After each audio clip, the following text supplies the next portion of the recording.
Family, what's poppin'? Welcome back to the channel. I am Lady Nikki and with another reality review. We are talking Love and Hip Hop Atlanta, Season 7, Episode 7, Showing Out.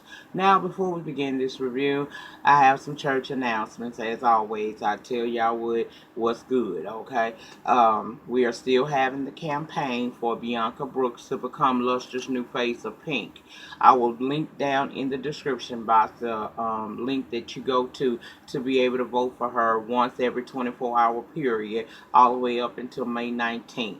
Um, Nothing is required. No one will contact you. All you have to do is just simply vote once a day within a 24-hour period from the time you voted the day before, once a day for Bianca Brooks. Please help me and her achieve this goal of becoming Luster's new face of Pink. Thank you. And we are now going to talk a little bit about what goes on. Oh, tonight is the return of the have and have nots. Y'all know that I reviewed it, so I will be coming back and through. So some of my shows finna start coming on, and I got some new stuff that I'm gonna start doing over here on the channel, discussing with y'all. Cause I see y'all like it when I run it sometime, and I like running it. I mean, I'll still do the reviews, the ones that I enjoy, but I am going to start taking the channel a little bit away from not just so many reviews and just coming in having conversations with y'all, letting y'all know what I think about what's going on in this crazy, crazy world we living in, and also with these crazy ass celebrities. We're going to run it a little bit more about that, but the have and have not does return tonight on at 7 o'clock, 8 o'clock Central, I think 9 o'clock Pacific, and I will be bringing you the review. I'm not certain if I'll get the review out tonight or it'll be tomorrow, but you'll get the review either way, okay? Now, we on this magical horse and carriage ride with Sierra and BK, and all I can say is, first of all, Sierra, best friend is friend just in general is something that people just say. It's just like calling folks your cousin and your damn sister. People don't. I don't just say that. If I call you my sis, I got some feelings for your ass. Cause I ain't got no problem with putting you in the category of acquaintance. But in this particular situation, the reason why I'm bringing attention to the fact that she's calling this man her best friend is because, girl, according to the way this timeline of this story is going, you ain't even been knowing this man that long. Now, he may be, good to you. He may be helping you in the healing process that you're going through dealing with your soon-to-be ex-husband. But you don't know this man well enough to be calling him your best friend. And secondly, although he is like, I guess if you consider him a best friend, he should be willing to listen to you as you continuously talk about this man. But I can honestly say that I don't know too many men that want to sit up, especially with a woman they trying to get with, and listen to her talk about her ex, because it gives off the vibe that you might not be quite over it. Now, I understand that she hurt, because every time she thinks that the wound is beginning to heal, she gets more and more information on how deceptive this man actually was that she's married to. So, it's going to take a special kind of man to listen to her keep bringing this man up when he's supposed to be your past and I'm supposed to be your future. Um, but, he ain't that dude. And we're going to talk about why he ain't that dude, okay? He ought to sit there and listen. She releasing and I get it, but it's not going, he ain't going to want to talk about your ex girl. Next, we see KK going over to visit Mama D. Mama D didn't had her a full body makeover and everything, and she in the process of healing. So she go to check on Mama D, and she bring her the nurse that helped her during her recovery process when she did her full body makeover to help out. Then Mama D says that, they get to talking about Ernest. She said Ernest came on missing for 4 days, and she found out that he was in a hotel on that crack again, and she hurt. He hasn't returned any of her phone calls to talk about it, and talk about what's going on with him and why he hasn't been there to support her, and why after 20 some odd years he has relapsed and back on that crack. She said he also is residing at his mama house. Now, girl, Mama D, we at that age, baby. We at that age. I told you, with age come a certain amount of responsibility, and it also comes with wisdom. It comes with a wisdom if you open to receiving it. And here's the bottom line: you got an ain't shit mama's boy. And now you either gonna stick with him and deal with the ups and downs of dealing with this man, or you gonna let him go over there and stay with his mama because you ain't got time for that. What man? And he's a kid. He's a kid with with the age of a man, but he's a kid in the mind. And I can understand she being hurt because she love him. But girl, ain't nobody trying to hear that shit. Let this fool go and move on and do greater things. It's his loss, not yours. Okay, so let him be over his mama. KK is kind of hurt because she tells Mama D that Scrap won't be coming home until next year. I guess he ain't gonna be on season 7. He'll be on season 8. Now, case of deal. Girl, you full of shit. You started this season saying Stevie had neglected your career after making you the so-called first lady of Danger Zone Latina, and how all these men that have been in your life throughout your lifetime, have used you and made false promises. But the minute that Stevie put you in a photo shoot with Penthouse, now you forgiving that ass and you done slept with him and he up making you breakfast.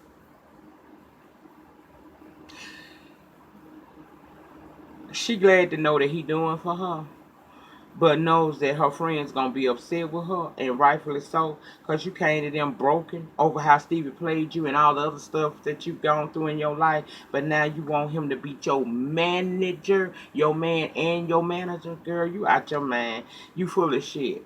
And I told y'all she was. Now, Empanada don't want just Britney to be in the showcase because to her the girl's fashions are off and she just not a good look. And Stevie say he not sure yet if he even wants to continue to try to deal with Britney. Next we see Carly Red, Tokyo Tony. Wrong Tokyo, bitch. Tokyo Vanity, my bad. And Sierra are going to look at this venue for Tokyo to have her single release party or album release. I don't remember which one it was. Well, they going to Bachi's place. Y'all know Bachi is AKA Muhammad to me. And she want to use his club. Immediately when she got there, she told him, "I don't mind you inviting your bitch, but can you keep put a muzzle on that bitch?" Just like that. I said, yeah, this bitch from New Orleans, because we ain't got no cool bitch. Sometimes when it's on the mind, it comes right out the mouth. And we straight to the point, and I can fucking relate to that shit. Even though I was like, ugh. He said he don't mix his personal life with his business life, so she ain't got to worry about that. That ain't going to be no concern. And then he excused himself, and Sierra started dropping tea. Sierra said Muhammad got another girlfriend. She's known about it for some time, but she stayed out of it because she and Keely were supposed to be cool. But since Keely want to betray her and talk shit, yes, he got a woman, and she's friends with the girl, and Keely is the side chick. I said, I'm not surprised. That girl look geriatric in the face. We don't know who we gonna get. One scene she looks pretty decent and like that she's around my age. Then that bitch look older than me. I'm like, girl, Tokyo say Keely hiding the fact that her child father is Blue Da Vinci from BMF and the latest was shot. So of course you know Carly Red jumped in. She said Blue will definitely be my plus one down here at this event that Tokyo having because she wanna see how Keely gonna respond with her walking in there with her baby daddy. Well, Sierra says she friends with Mohammed's main chick, so she gonna see if Crystal is available to come out too. Now, Tokyo, I'm down with you, girl, but you down with the shits too. You say you in this conversation, you hear what these women are saying they gonna do, and you 100% behind all of this, but then you say you don't want no negativity at your event. Well, if you don't want no negativity in your event, then you don't need to invite the shit that you finna invite because you inviting drama to your front door. So pick a side, bitch. Decide what you want to do. Just Brittany meets up with Tiara.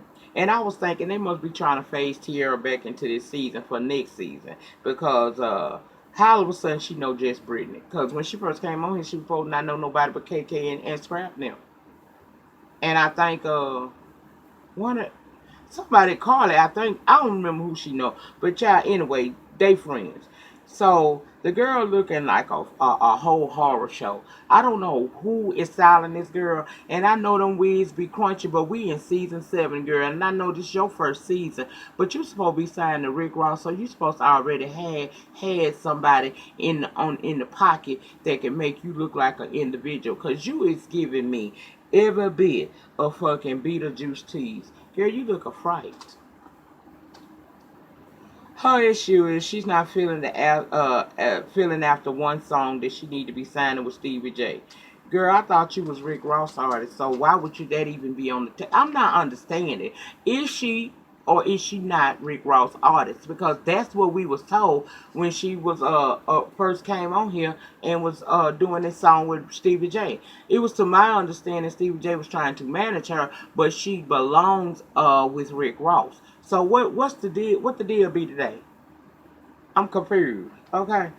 She told Tiara about the meeting with Mimi, Empanada, and Erica and how she brought Keely to help her and basically Keely jumped ship on her. Then they started talking about KK ain't been around Tierra in the 2 years Scrap was gone. Now she reaching out to her and she feel like it's fake because you ain't been dealing with me or your grandchild. But now that Scrap is due to come home, she trying to come around to try to like, I guess, make it appear as if she's been there all along. And Tierra not feeling it. Now KK, if that's the truth, that's shaded. At the end of the day, that's your grandchild. Even if you don't like her, that's your grandchild. That's your son's son. So you should have been there. Now, Tierra, I don't know. You know, I ain't saying go in there and be all forgiving, but at the same time, you do need to have this conversation with this woman because she might be right to tell you that Scrap ain't coming home because you still saying he coming home soon, and she know for a fact he ain't coming home for at least another year. So, you know, and I find this strange because if you and Scrap talking to the point where you go to Tommy to see if him and Tommy are done because you thinking about getting back with him when he get out, don't you know he not coming home? Girl, them hoes in this damn story. Rashida at her house, her and Kirk's, putting up tape talking about so Kirk will know his boundaries. Girl, fuck you, Rashida. This shit is stupid and you stupid because this whole storyline makes no damn sense and it's so irritating to us who review this show because we know that this is some bullshit. If you didn't want that man back in that house, you would have never let him back in this house. But you let him back in that house because y'all ain't never broke the hell up. And no, he ain't met Cannon because Cannon ain't his child. Girl, you know what? Moving along. Keely, Mimi, and Just Brittany go to sightseeing for a venue for this showcase Stevie wants. Just Brittany gave me Beetlejuice tease yet again, looking a horror, and I don't understand why. Now, Keely, you not feeling Brittany, you say because of what she said in reference to Erica. But I recall at that meeting she just told Erica to go be a mother to her son. Not necessarily bringing the son into play, but basically ragging on this bitch telling her go handle your business with your kid. You got other shit you need to be doing other than being messy and involved in my business. Now, I don't really believe in bringing kids into adult fuckery, but she really didn't go in on that kid. So why you so pressed about it, ma'am? If you came there and, girl, whatever. Empanada and Stevie show up hand in hand and nobody shocked. He told Brittany that it wasn't cool for her to bring up Erica's son, and she did apologize. But as her and Stevie are talking, Keely constantly inserting herself in Brittany and Stevie conversation. Brittany got mad about it and said she feel Keely being fake now, and now that she done introduced her to Stevie J and Mimi. She calling Brittany unprofessional, so they wind up getting into it, and of course, security separates them, and Brittany leaves pissed off. As Keely and Empanada say to Stevie J, she don't need to be a part of this production. She don't need to be a part of this show. And do you know he agreed with them? I can't find too many fucks because Keely is two-faced and that girl's right, and Brittany is unprofessional as well. So there you go. I don't care. Now, damn girl, I think Sean right. You know that this man has been on the road trying to secure the bag for y'all and this upcoming baby and wedding you're about to have. He finna leave you again to go work on some work for 4 months with this other league, and you sitting there talking about how you supposed to plan the wedding and deal with your pregnancy. He told you to reach out to your mama.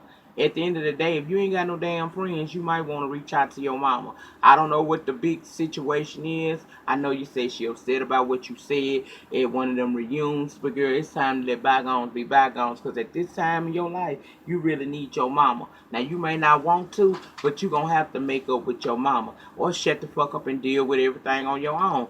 Those are the only choices you have here. Sean Garrett Bocce, aka Muhammad, meet up with Jock. He want to show them his newest adventure. He is opening a salon with that chick that gave him that 5 heartbeat updo. And child, when they get there, the salon ain't nowhere near ready. He embarrassed, but he confident they gonna get that shit together. So the guys sit down and talk. And Jock is inviting them to come to the opening and says for to them to bring their ladies. BK lets everybody know that he is dating Sierra, and they were shocked. Now he said he dating someone else too, but then him and Sierra started vibing, so now he dating both ladies until Sierra decides what she is, what she really want to do. Is she done with Shooter or is she not? But says both ladies have said so far to him that they love him. See how dudes would do you? You see how dudes would do you? This TV, but some men do this on the red. He wants her to get over a Shooter and be all about him, but he out here dating someone else and he ain't never even told her about this. Jock asked, did they know about each other? He said in the confessionals he don't know who know what, and he ain't pushing for answers because they used to be friends, and he not limiting his options because they used to be friends. Until Sierra makes a decision on how she gonna deal with her situation with Shooter, ain't shit nigga. Bachi, aka Mohammed, say he not certain if he even want to bring Keely because she always turning up at the wrong damn time. He also says he's never dated a woman uh, who had kids, and he don't even know who her children's father is. And once again, Jock is like, wait a minute, I ain't here for the shits. You mean to tell me you dating a woman and you clueless as to who her baby father is? Well, he tells him, well, man, her baby daddy is blue. And Bachi say, a BML? Jock said yes, and he looked like he ain't, he looked like he was a little nervous. Like, this bitch ain't told. Okay, so now if this bitch wouldn't even tell me who her baby daddy is, how many other secrets is this bitch not telling me? So now he on the defensive and side eyeing her. Brittany and Keely meet up to talk. Brittany say Keely switched sides, and she's angry about her butting in that conversation she was trying to have with Stevie J. Keely claims that she was not. She was talking to Brittany. She said the girl was difficult to work with and somewhat unprofessional. So at that point, I was like, Brittany, ain't shit else we need to be talking about. Bitch, I ain't fucking with you no more. So she get up to leave. Now, you say she unprofessional, but you wait till she get up to leave and turn her back and you throw your drink at her. Then here comes security because they got to hold both of y'all back. And you out here calling this girl names, talking about she was a stripper hoe, telling her that she you from the D and what you will do to her and how she'll never work again. And I found 3 issues right away wrong with that. First of all, a ass whooping can come to you if you bark up the wrong tree, and it don't matter where the hell you from. You being from the D, there ain't no more important than me being from New Orleans. It don't make no difference, bitch. If I bark up the wrong tree, I can get my ass potentially fucked off, okay? If you have power like that to end her career, why you on Love and Hip Hop, bitch? Because the last time I checked, the HBIC on Love and Hip Hop is Mona Scott Young. And if you think it ain't, ask Jocelyn Hernandez. And lastly, if you say she unprofessional, how professional was it of you to wait till this woman walks off from you to throw a drink at her when you could have did and said what you had to say without becoming violent? Girl, fuck them. That was it. That was all. This, you know what? Love and Hip Hop Atlanta got to do something because this shit is getting on my. This is getting on my nerves. This shit ain't progressing. It's not entertaining to me. You got bits and pieces here and there where it's a bit entertaining, but for the most part, this season is falling flat. And I don't know if it's because we is kind of missing the shenanigans that is Jocelyn. Even though in the last few seasons we didn't care for her attitude, she got a little bit too grandiose and too quick for her own good, and she was smelling herself and feeling herself at the same time. But child, we need something. because this shit is falling dead as hell.